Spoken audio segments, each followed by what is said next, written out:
under which the 14 banks in Pakistan got the branchless banking license. And then PTA also issued a license, third-party service provider license, under which a company called Virtual Remittance Gateway Pakistan Private Limited installed a switch which connected all the mobile operators to all the branchless banking banks, so 13 out of 14 banks. And the reason I addressed the question to these three gentlemen is because their banks are connected to that platform, JS Bank, Habib Bank, and Jazz Cash. So my question is, 8 million accounts have been opened so far, and 72 billion plus transactions have been carried out since the time I last checked. And World Economic Forum declared Pakistan as one of the lighthouse countries because of this phenomenal step towards financial inclusion. But what's your question? The question is, what has your experience been in terms of opening of the accounts through this channel in your banks? And did you experience any hurdles in the opening of accounts? Has the response been great for you or not? So using a third-party service provider. Basir sir. Yeah, so I think we are one of the largest users of the VRG platform. The VRG platform is for a feature phone, which for our digital platform, Zindagi, because that targets a different customer. I mean, the primary customer base is urban and semi-urban youth, but there are still customers on there who use a feature phone where VRG is very useful. So that is there, and I think I'm sure HPL Connect must be using them also. So I think as the market moves to a full smartphone market, because there's still large parts of rural Pakistan which does not have 3G connectivity or 4G connectivity. So that feature phone is the only option, even if they could afford a cheaper smartphone.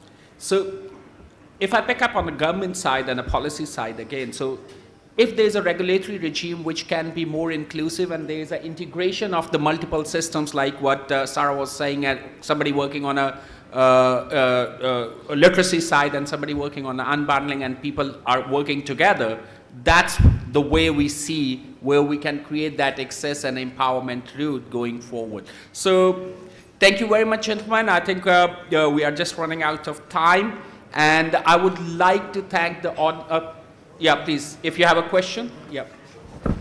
Just a last question we are taking, but we will be interacting at lunchtime.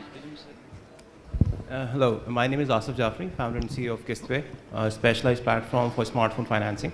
So, we are saying that the financial inclusion is at 30%, but on the credit side, as we discussed, there are only 1.5 million credit cards.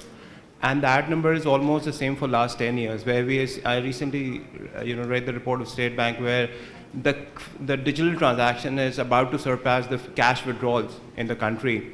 So why, first question is that, why there is no increase in the credit cards, number of credit cards that has been 1.5 million for last many, many years.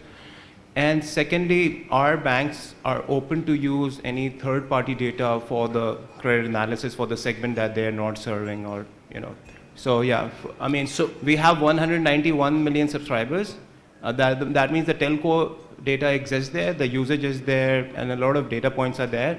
Are they not credible enough, or they're not good enough to take some kind of? So your question is, number one, why the credit card are stagnant in terms of growth, and number two, there is a data stream which are available which can be accessible, right?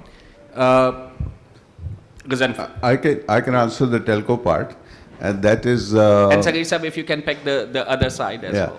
So as I said, we have added 6 million borrowers to the system digitally. And that's the largest number of borrowers that has ever been included in the system.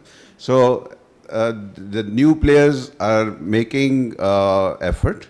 As far as commercial banks are concerned, JS Bank and Shamsi Sahab can answer better, and Sagir Sahab. But I think we need to look at the overall environment also. At this point in time, honestly, there is no incentive for banks. You can't blame banks for that. Anybody who is looking at the risk management function in a bank, why would you want to lend to consumers or SMEs or anybody else who has a risk, and why not to lend it to the government, which is a happy borrower all the time? So 70% funds go to the government T-bills. So there is no incentive for innovation. There is no incentive for trying to reach out to consumers or in retail customers in segments. So the overall environment and policy making needs to improve. If the present set of policies continue and the conditions continue, unfortunately, we don't see much of an improvement in this. Sagir sir. My answer is a bit different. In our case, we publish our numbers every quarter, and you'll see year on year we are increasing our lending to actual commercial entities. But coming back to the question which is being asked by you on credit cards, again, I keep things very simple. I'm a very simple person, not very smart like the rest of you. You can take the horse to the water, but you can't make it drink it. The reason we have 1.6 million customers is that people don't want credit cards in Pakistan. Now, why don't they want it? You have to go into that. And there I fully agree with my colleague. It costs you more money to do that transaction. You have to pay more taxes on it. So as a consumer in a country where cash is king, they rather deal in cash. So banks can do whatever they want, and we do. We happen to have the largest card portfolio, by the way. We and one other bank compete head on. We both have 30% market share in cards. But at 30%, we only have a couple 100,000 cards. We should be having millions of cards. We aspire to have millions of cards. We have 6 million debit cards, but we have about 350,000 credit cards. And at 350,000, we are 30% of the market. Thank you. So it has to do with the consumer and their needs, and there, I think, policy discussions. Thank you, Sagir sir. Thank you. And I think the cost of digital transfer, and that's one thing which we have seen in a micro or SME sector, the people don't charge the card or they don't have a machine, they just ask transfer digitally, Jazz Cash Card, the Easy Paisa or something like that. So that's how they are doing it. It's cheaper. So thank you very much once again. Financial inclusion, again, it's not a one side where only the financial institution or the people who are working on a literacy side have to work on, or the people who are working on a policy side.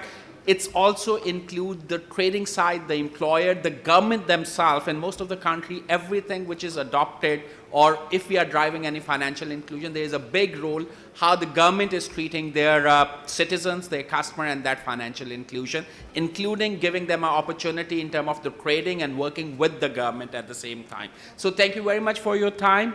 Lovely panel. A big hand of applause. I think we do owe a vote of thanks to the organizers.